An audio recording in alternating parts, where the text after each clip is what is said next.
She kept looking at him during the entire debate. She watched him while he was spewing out his insanity. She's not afraid of him. She shows contempt for him in a restrained way. That was a lot of the messaging that occurred. And then he would not look at him. He would just make these sourpuss looks because he was unhappy. He can't take the heat.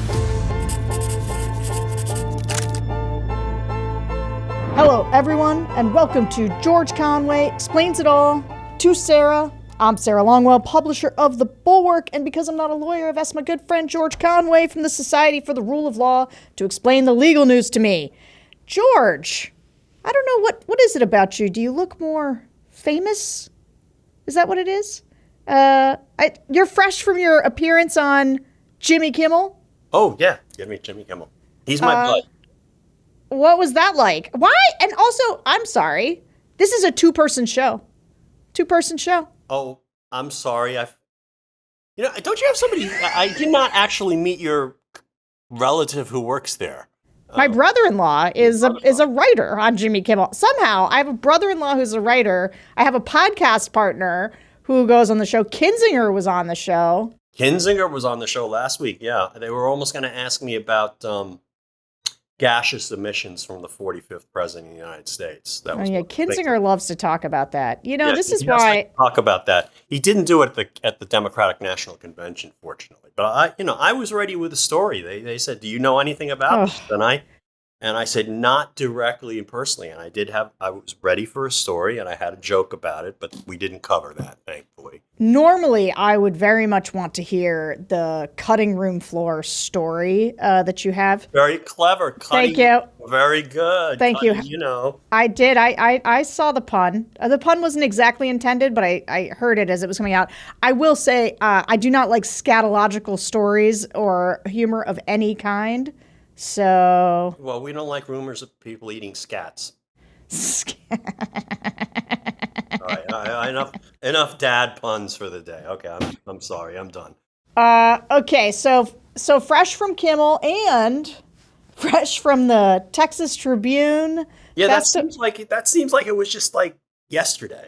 I know. We were together IRL with a bunch of podcast superfans who really, I swear to God, if we had just sat there and for 45 minutes, you'd been like, Donald Trump is going to jail over and over and over again. They just would have sat there and been like, yeah. Yay! And there's like 10 minutes of applause, and soon the podcast is over. It was like we started talking, deep into the legal weeds, and I could see some people kind of being like, eh. And then I'd be like, so George, what's going to happen to Trump? You'd be like, he's going to jail. And everybody would be like, yeah. All right. It's still going to take a while, but we're getting there. Well, we're gonna do some legal analysis as we go. Was there any law last week? Did anything happen? Well, I'll tell you. I have some legal adjacent things that I really want to talk about later in the pod.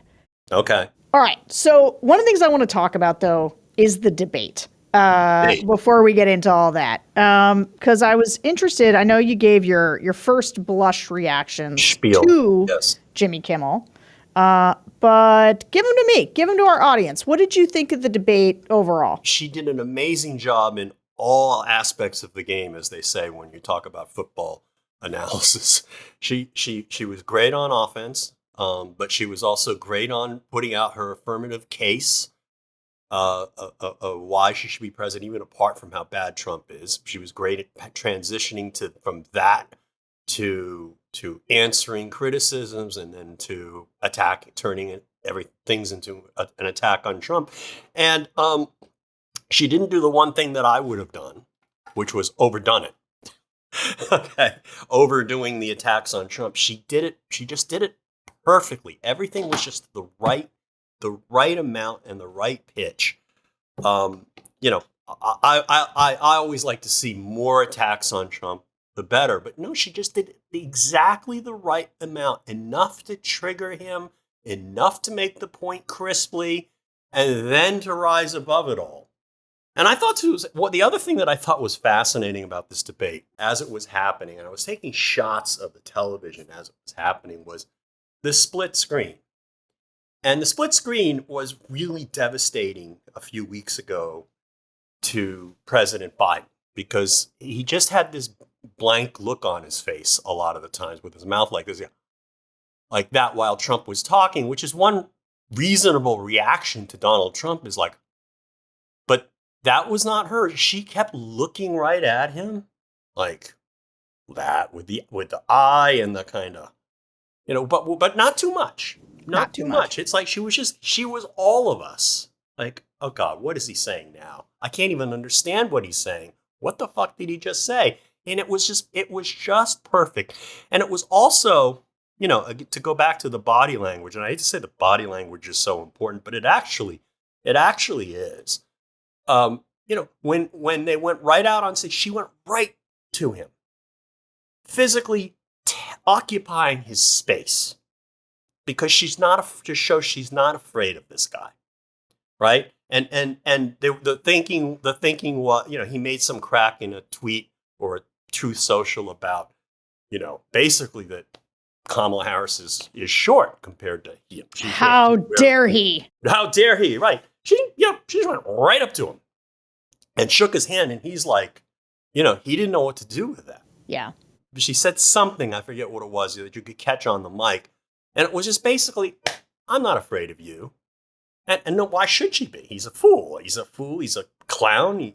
There's nothing to be afraid of, which is sort of makes you wonder about basically the entire Republican establishment. But then, and then she kept looking at him during the entire debate, the side look. She watched him while he was spewing out his insanity. And that was critical, because she's not afraid of him. She shows contempt for him in a restrained way. That was a lot of the messaging that occurred. And then he would not look at her.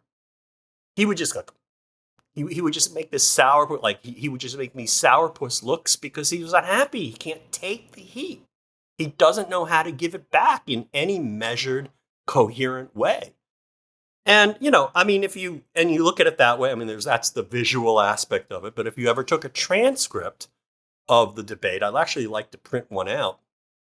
We have one candidate speaking in full sentences and indeed paragraphs that follow one another with logical flow, and then, transition with nice transitions to other subjects when one subject is finished. And we had another guy who was just spouting out words and phrases and lies about everything. Lying about people eating cats, lying about January 6th, lying about tariffs, lying about his own personal wealth and where it came from, literally lying about everything.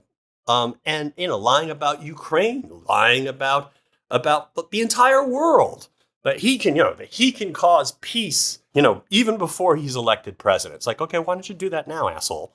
And then the other thing, but I did learn something that I did not know before. I'm not sure I'm better off for having learned it, but he is a leader in fertilization. Yes, that's right. A leader in fertilization. I did not know that.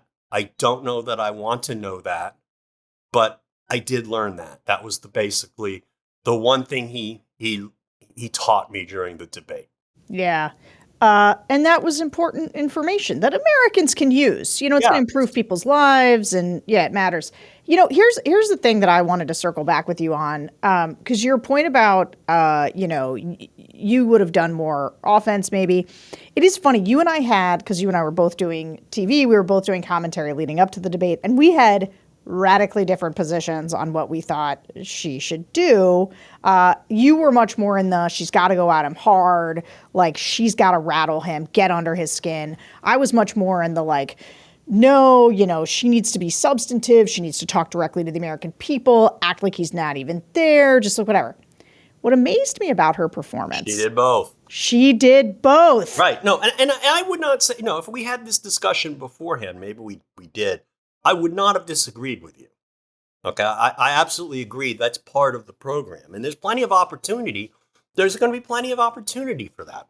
At the same time, you have to get under his skin because he starts chasing you let a rabbit loose in the room that he's obsessed with, like crowd size. He's going to go chase the rabbit like a lunatic. And she even brought up Hannibal Lecter.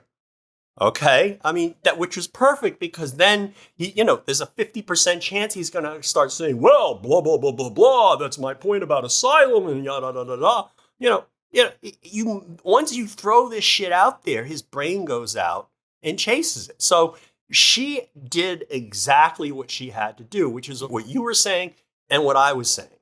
And as far as I'm concerned, it's like it was amazing how little of it she had to do to get him going. I genuinely couldn't believe how he went in for that crowd size. Yeah, but the point is, and I think what helps there, and not to toot my horn or anybody else's, I mean, I think the campaign did an amazing job of doing what I've been urging Democrats to do for years, which is just get under his skin. I think the pre-debate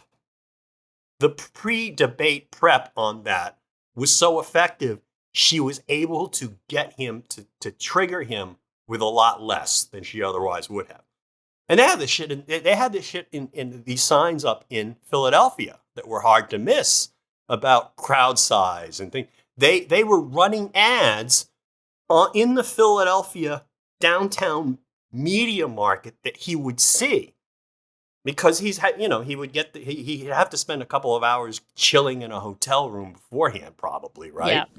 And so the man can't not turn on the TV. He's going to see the ads. And so they did a lot of that. So all of this stuff getting under his nerves made it a lot easier, I think, for her to do it without throwing the kitchen sink at him. Well, without sinking to his level. Like what was interesting, because I always worry that like Trump, part of the negative thing that Trump does is that he kind of drags people down to his level, right? And that he is able to like not face consequences for that. But the people who get brought down to his level do face judgment and consequences. Cause like there's always been this weird rule where he gets judged entirely outside of normal political rules, but everybody else still gets judged within normal political rules.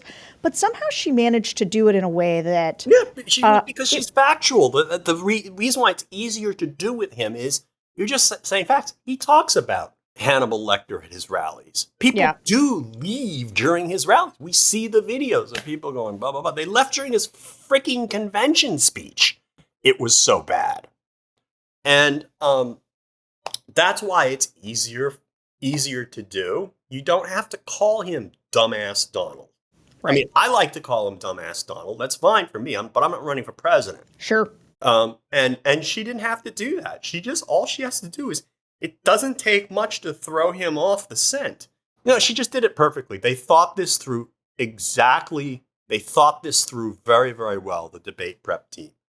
And I remember thinking, we had this discussion right before or after the first debate. And it's like, I mean, let's leave apart the age issue. I just didn't feel like they prepped Biden properly. I remember thinking like you have to go and you have to throw little jabs in his direction. And the thing that I also think that bothered me is they didn't try to provoke him before the debate. I would have taken out, I would have done with basically the Harris campaign did it exactly by the book, the way it should have been done the first time. I don't know whether it would have worked with Biden. He was having a bad night that night. But we should be all grateful that he did, I guess, because now we're in such a much better circumstance than were at the end of June. God help us. Yeah, it's a good thing. Some people were really urging him to step aside. Yeah, some people. Yeah. So wait, actually, on the you talked about the body language. I got into a fight with Frank Luntz on Twitter, which obviously I shouldn't do. Argue with people on Twitter, but Frank Luntz. He tweeted out something to the effect of Kamala Harris is winning on substance, but she's losing with her body language. And he kind of included a clip of her, sort of making, you said it, sort of making the like... This look. The like, what WTF eyes at him. And here's the thing. I got to say, I was on guard. I do think voters react to this. Because voters react to, and I think judge women more harshly for what they would deem to be sort of unserious. Like, I think women have like a slightly harder time clearing in some people's minds, like the presidential bar. And one of the things that knocks them down is when they look, their facial expressions seem like maybe overly dramatic or something like that. And so I was worried about that for her. Yeah. But I actually did not think, so I got into a fight with him over it though, because I was like, no, she's not.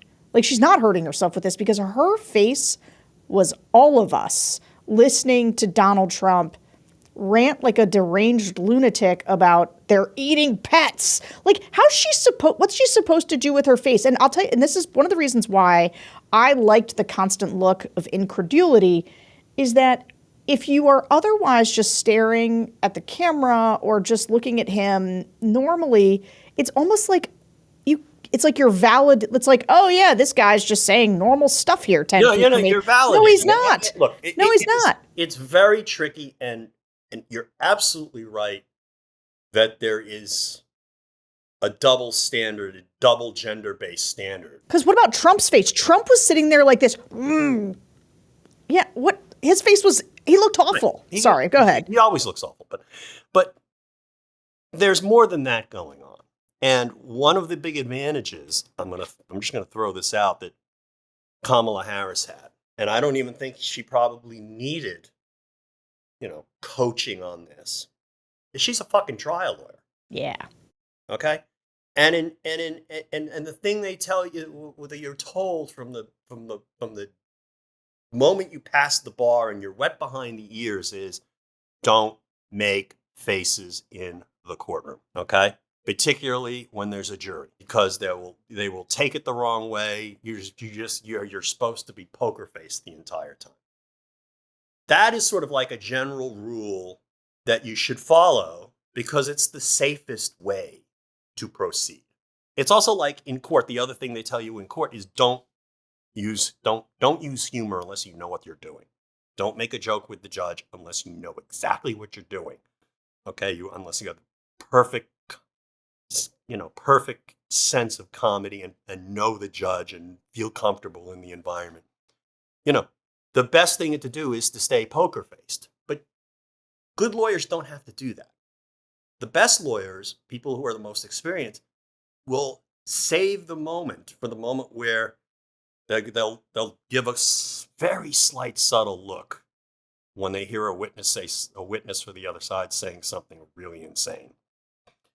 Not obnoxious, enough for the jury to see. The jury watches everybody. The jury there is watching the lawyers for their reaction.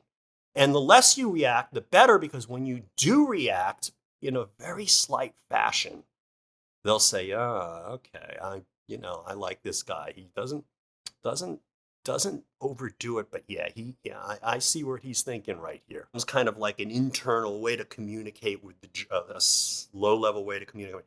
And that's essentially what she was doing with the American people. She didn't overdo it, okay?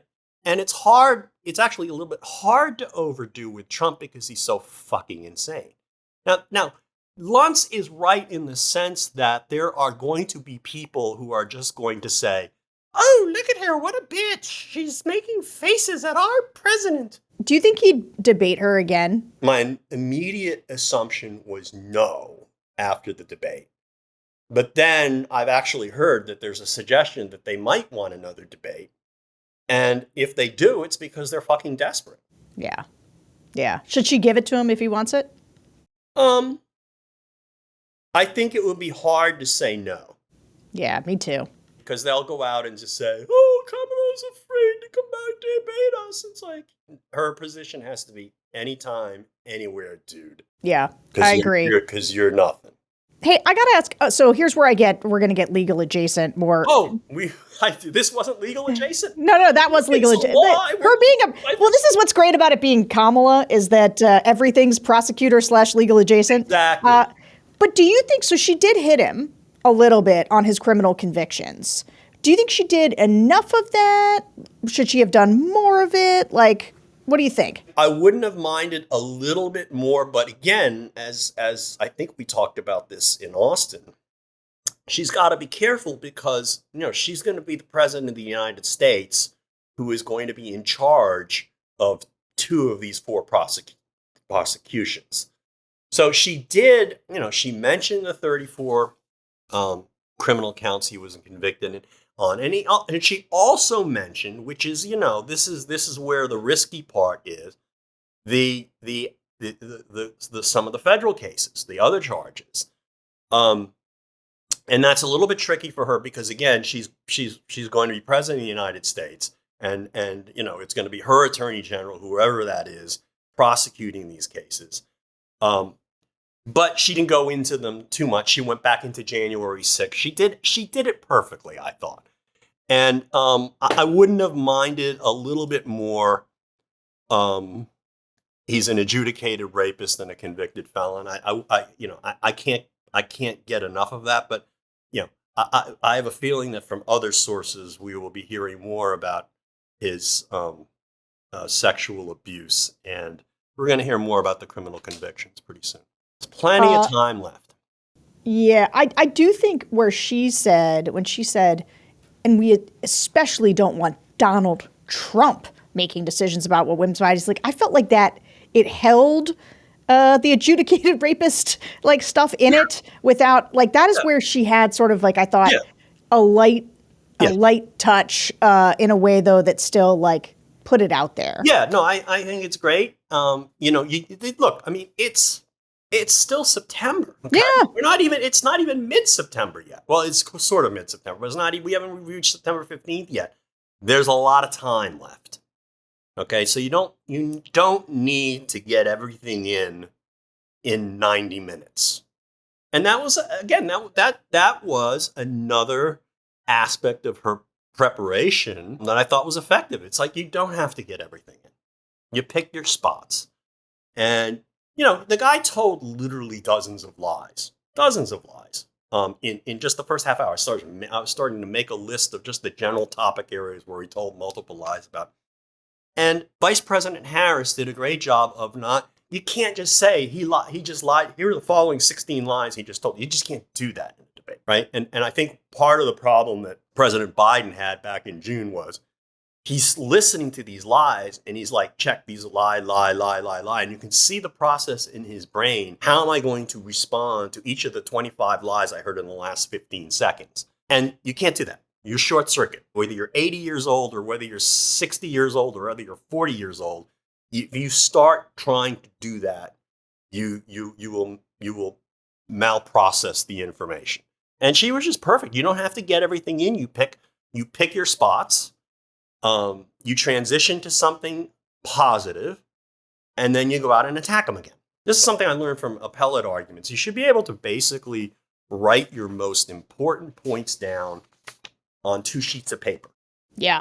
And then if you learn what's on those pieces of paper, and the 3-word versions of everything, there's going to be paragraphs and paragraphs that you will know that you could go into if you wanted to, but then you could also say these 3 words on this side of the page connect over here, and you start learning all the linkages between all the different points that you want to make, and it makes for a seamless presentation. And that's how she prepared. She had it all, right there in front of her, and she was, she knows how to do this as a trial lawyer. And she spent several very productive days, and with a great stand-in, my very good friend Philippe Reigns was apparently he played Donald Trump in the Trump as he did in 2016 with Hillary. It's funny. It's all my friends. I have all these friends who are Hillaryites. It's crazy, and he's a good friend of mine. And I want to figure out how much will that tie that he wore, the red tie that he wore, was sell on eBay. That's what. All right. Last. This isn't even really debate related, but I guess. One of the things that your point about there's only so much you can talk about, but I have been surprised, and I wonder if you have too, how little the Supreme Court has come up as a dominant issue. Because for Republicans, right, I listen to Republicans all the time when they justify voting for Donald Trump, making it about the Supreme Court, right? And that is a real motivator for a lot of conservatives is who controls the court. I think Donald Trump would not have won the 2016 presidential election if Antonin Scalia, when he went to that Texas ranch in February of 2016, had put on his CPAP mask. Honest to God. I think that made a big difference in people's, including my willingness to say, yes, I'll vote for Donald Trump, even though I don't think he's not my favorite candidate and he's off. I think that made a big difference in 2016. Yeah, so why don't Dems make it a bigger issue now? Because it's a different kind of thing. It's in 2016, what was at issue was who gets that seat, which is normal. Okay, and except for the fact that the Republicans basically held the seat open for a year, which was not normal. Mm-hmm. But what we're talking about now isn't any particular seat on the Supreme Court. It's basically the structure of the Supreme Court. And people are understandably squeamish about changing the manner in which the Supreme Court operates. History wrote a very negative review of FDR's court packing plan. So anything you try to do to the court that involves not something more than appointing justices that you like is tricky. And the particular proposal that the Biden administration has made, I haven't read it in all its details. I probably should, but every time you read something, a plan in all its details, by the time it gets to actual legislation, it's going to look different. But, it's hard to explain what's the difference between that and court packing and other things. It's complicated. I do think she made a very effective use of the Supreme Court's immunity decision when she basically said, did. The Supreme Court has said this. You don't want this guy to be president with that being the rule. Yeah. And I thought that was very effective and very true. Wait, but hold on. Don't you think that Thomas and Alito will retire if Trump wins? Yes. I mean, can't they make a big deal out of the two seats? I hear what you're saying about it. Because the flip side is they might not resign. They'll try to stay another 4 years if Harris wins. So you don't really get a benefit. You avoid having a 40-year-old Alito or a 40-year-old Thomas replacement. It's a little too convoluted. If you want to talk about the Supreme Court and you're a Democrat, you just tag him with Dobbs. That's which is the only time, it is when she brought it up. Right. It's Dobbs. You want more Dobbs? You want, here, vote for this guy. Because he's the guy who gave it to you. And then, Trump goes on his absolute insane lie that everybody wanted Roe overruled. It's like, I'm somebody who read Roe v. Wade for the first time as a senior in college in 1984 and thought it was wrongly decided and a ridiculous decision. But I would never, ever, I could never assert that everybody agreed with me. When I first took that course in con law in 1984 in college, Archibald Cox, a liberal, agreed with me. Lots of liberals did agree at that time that Roe was kind of, okay. But it's just not true that everybody wanted Roe overruled. I wouldn't even have overruled Roe if I were on the Supreme Court. Well, no, because at this point now, precedents, yeah. I mean, there's just precedent out there that you look at and you say, what were these people thinking in 1892? But it's just not worth trying to fix, okay? All right. We're going to talk a little bit more about some of the issues around the Supreme Court on the other half of this, but we got to pay some bills, George, and our first sponsor today is The Perfect Jean. I am wearing a perfect jean. Yeah, great. I am actually wearing a perfect jean. I'm not going to take them off and show you the label, but I am wearing perfect jeans right here. I do appreciate that. The Perfect Jean makes great-looking, perfect-fitting jeans that are as comfortable as sweatpants. Right, George? Are they as comfortable? Do you just feel like you're sitting around in your sweats right now? That's why I put them on for this podcast, because they are as comfortable as sweatpants. They really are. Wow, with 6 different fits. I had these Wrangler jeans. Were they Wrangler or Levi's? And I had a bunch of them. It's like I never used them anymore. Not now that you have the perfect jeans, because with 6 different fits, waist sizes from 26 to 50 and lengths from 26 to 38, the perfect jean has every body type covered and every type of body covered. Every time I put my Levi's on now, I feel like I'm wearing like concrete. I'm serious. It just feels uncomfortable to wear. You could literally just blindfold me and make me put on jeans, and I can tell you, okay, this is the perfect fit, perfect jean. And this is some other thing. Yeah, well, that's because the Perfect Jean has revolutionized T-shirts as well. And their jeans, they are all soft as butter without shrinking in the wash like all your other tees and jeans. It's just perfect. And they always have free shipping, exchanges, and returns, so you can have peace of mind knowing that your order is completely risk-free. It's finally time to ditch uncomfortable jeans by going to theperfectjean.nyc. Our listeners get 15% off your first order, plus free shipping, free returns, and free exchanges when you use code AskGeorge15 at checkout. That's 15% off now for new customers at theperfectjean.nyc with promo code AskGeorge15. After you purchase, they'll ask you where you heard about them. Please support our show and tell them we sent you. Forget your khakis and get the perfect jean. They want me to say the F word here in the ad, but I can't say it. I can't make myself do it. Speaking of which, did you see the part? When they say fuck your jeans? Okay. Great. George did the ad read. George did it. They also do the ones where that's like something about men's. Yeah, that they're men's Reyes for men's stuff. This is a baseball. But yeah.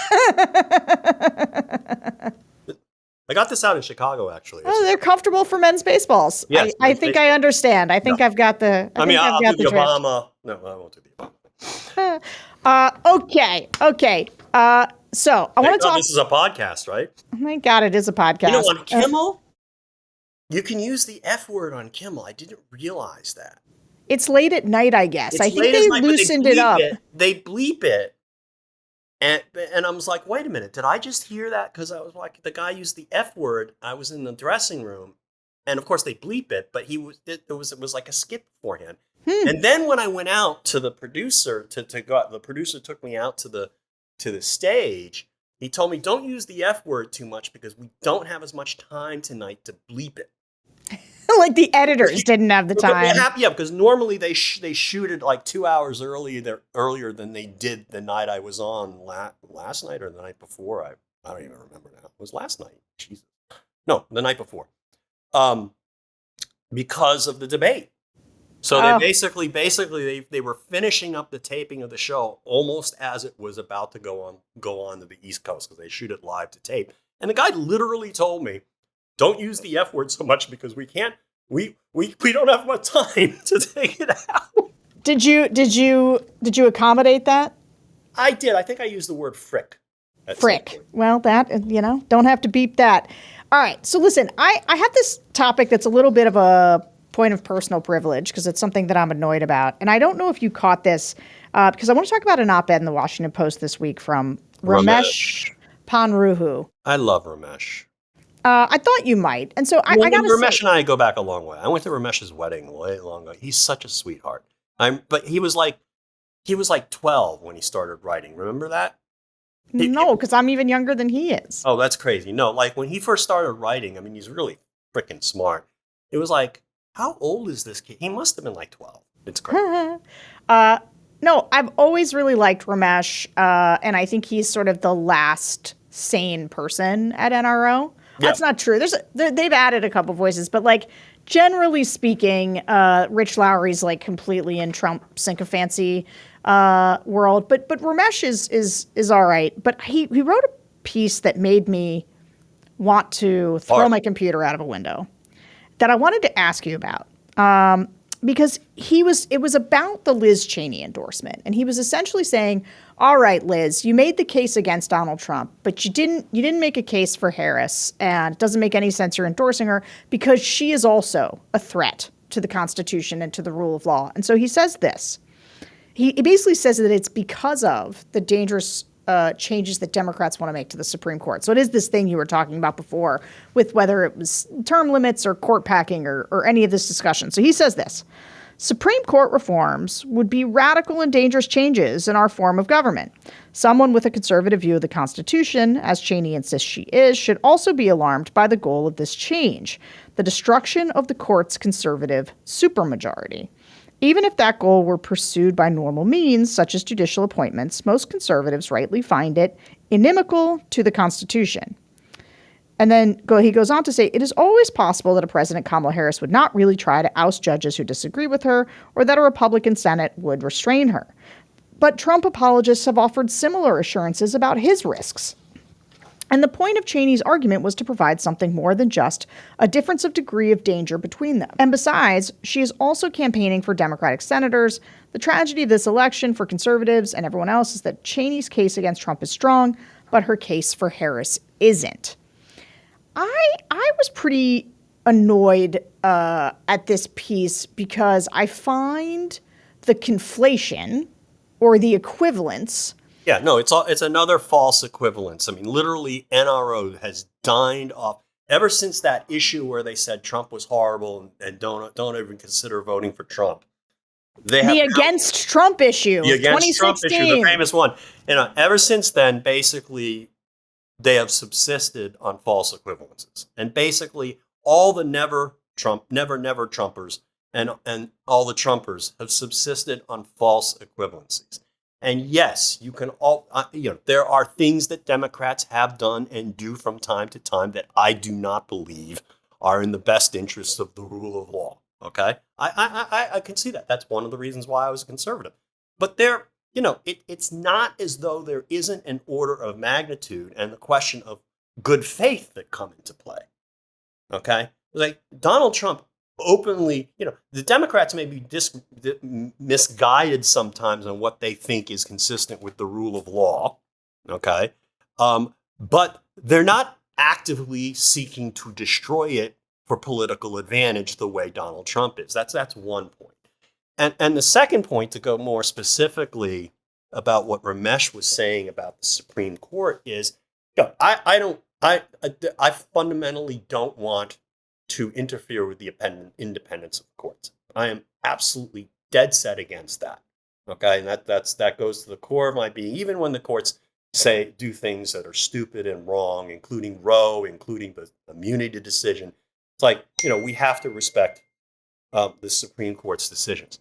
But that being said, to equate messing around with the Supreme Court in a way that doesn't actually take away its independence, and then putting the executive branch, Article 2, the man in charge or woman charged with executing the laws of the United States, and taking that and divorcing it from the rule of law is a wholly different thing. I mean, there's a reason. There was a famous book written by one of the greatest constitutional law scholars of all time.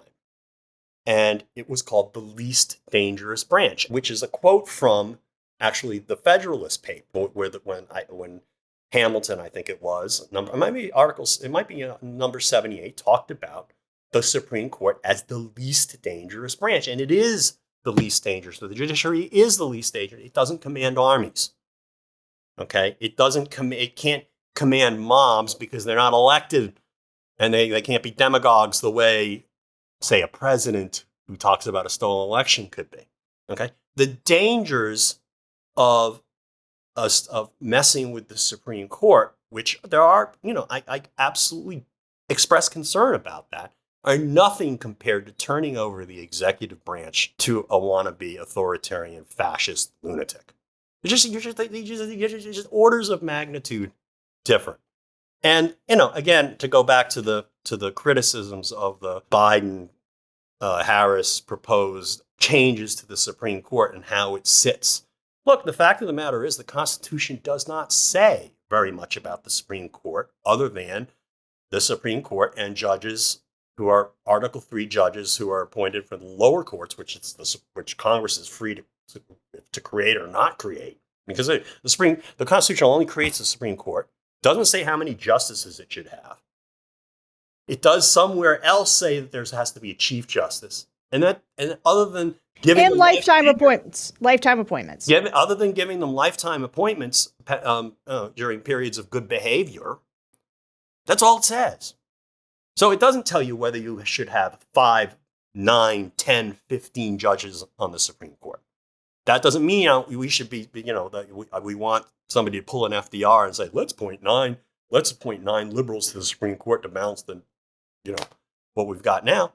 But it could mean that you could end up with you could do some kind of a system like they have on the courts of appeals, which is you've got courts of appeals with, like in New York, 13 judges, in California, 39 judges. They sit in panels of 3 because you can't have them all sitting at once. You could have, 15 judges on the Supreme Court, and the youngest 9 sit. If somebody has to recuse themselves because they own, Acme stock, well, then one of the older people can come in and sit. It would solve that recusal problem. And they would all be justices until they decided they wanted to go work at Jones Day or retire or whatever. There's nothing constitutional in the Constitution that says that Congress could not regulate the Supreme Court in that way. So, I don't actually love the idea of judges then going off and working at Jones Day and or any other place that they could be incentivized to be kind to during their tenure while they're on the Supreme Court. I mean, look, the answer to that is to pay judges more. But, I mean, I'm not going to cite any examples here, of people like who got free recreational vehicles from other people.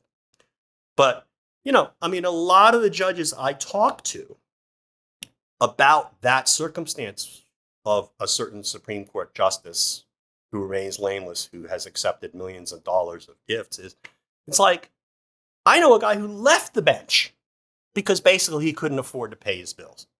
He went off to become a lawyer at a place that paid him a lot of money. And that's like, if it's okay. It's like, if you don't want to commit to that life, you should have that option.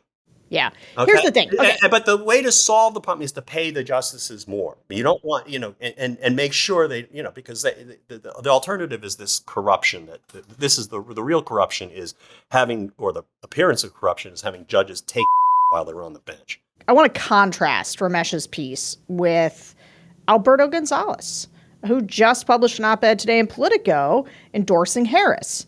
And Gonzales also acknowledged concerns about Supreme Court reform proposals, which I would just say I share. But he has a clear-eyed analysis of Trump's threat to the rule of law. And he says this: any discussion about fidelity to the rule of law has to include Trump's 34 state felony convictions, his state civil financial judgment of libel based on sexual abuse, as well as the pending federal elections interference case, not to mention the recently dismissed federal documents case that the special counsel Jack Smith is continuing to pursue. Standing alone, these charges, convictions, and judgments show that Trump is someone who fails to act time and time again in accordance with the rule of law.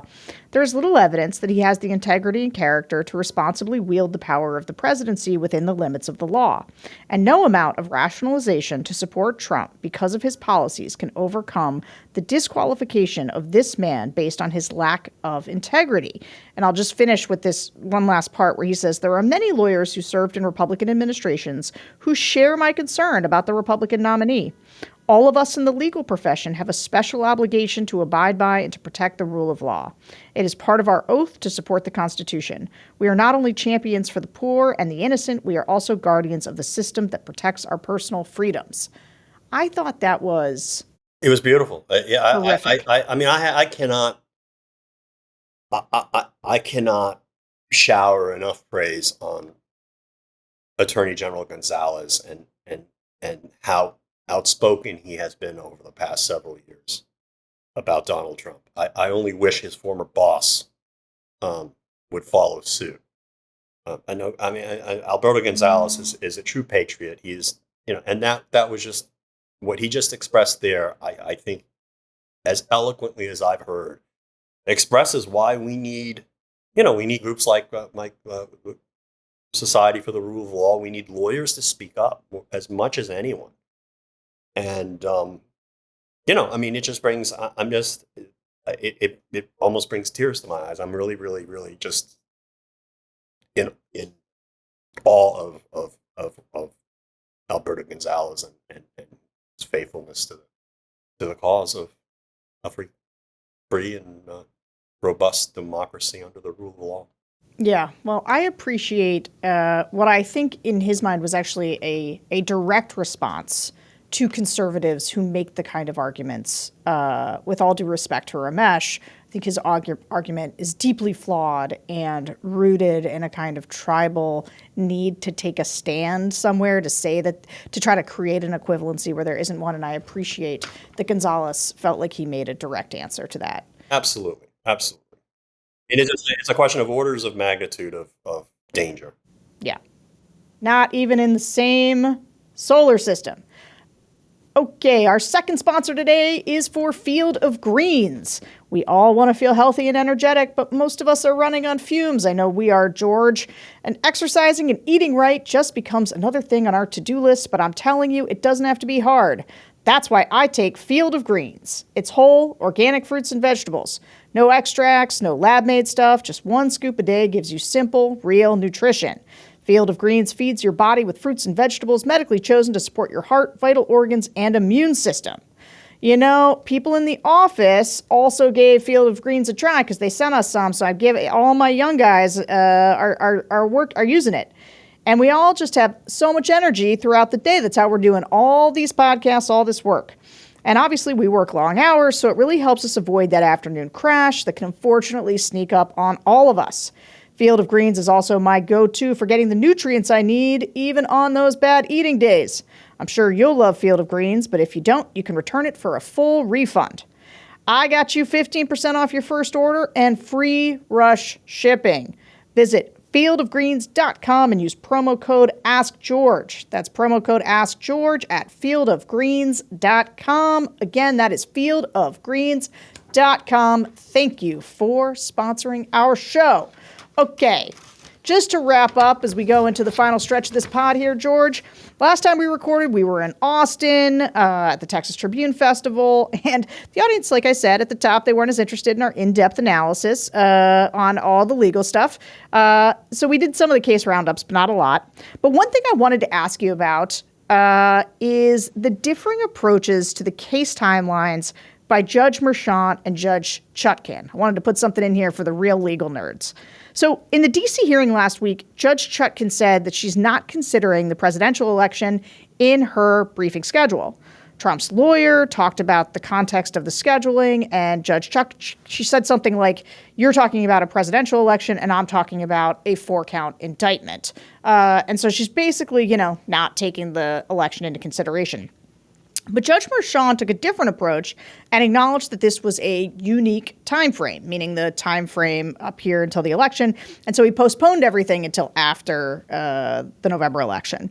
So in some ways, the result is the same, because even though the D.C. election interference case is going to be briefed in September and October, there won't be a factual hearing until after the election. But I just want to know, what do you think? Who's right in there? Which is the right thing to do? I think Judge Chutkan has the right approach. Okay. Basically, because once you start thinking about political considerations, you become political.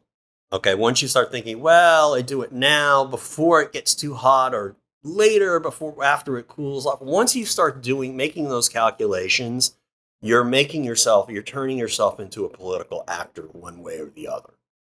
Okay, and it's not even clear what exactly it is you are trying to help or hurt or prevent.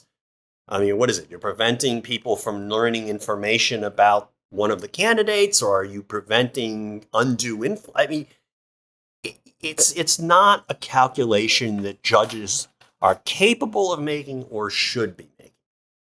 And so I prefer Judge Chutkan's approach. If I would schedule in some other case a brief to be due in 4 weeks, or a hearing to be due to occur in 4 weeks, I'm going to schedule that, unless the parties have some kind of a good excuse that they have a conflicting date or whatever. I would do it the way I normally do it in other cases. And that's the Chutkan approach, and I approve of that.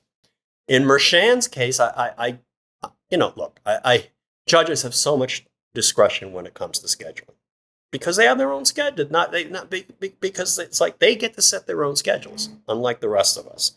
They get to say, okay, I decided, I'm going to take the week of August 16th off. I mean, they can do that. Judges don't do that irresponsibly and leaving parties in the lurch, but they can control their own schedules.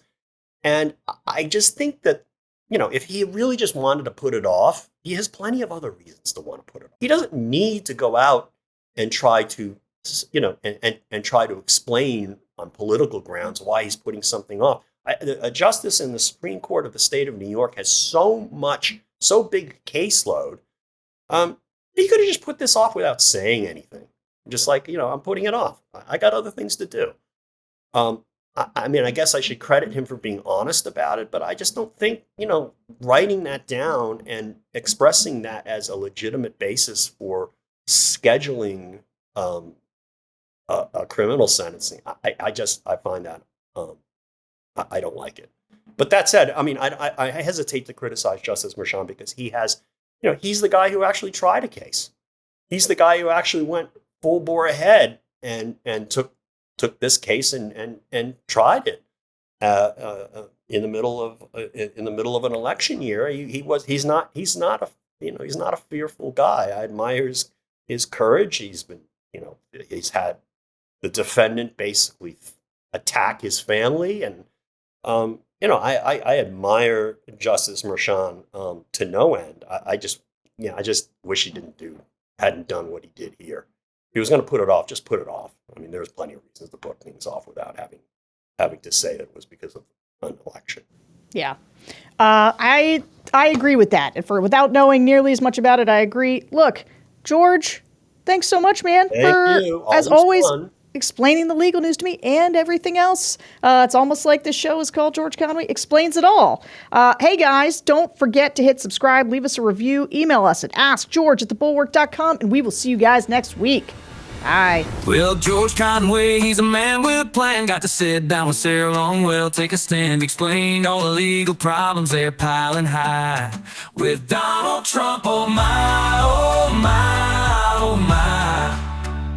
He said, Sarah, let me break it down for you. There's obstruction of justice, corruption too, the legal tangles and troubles, they're growing fast.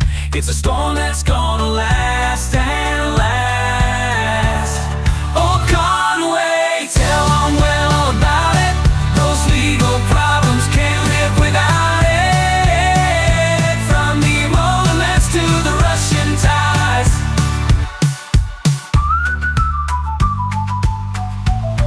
Oh, Sarah, listen close.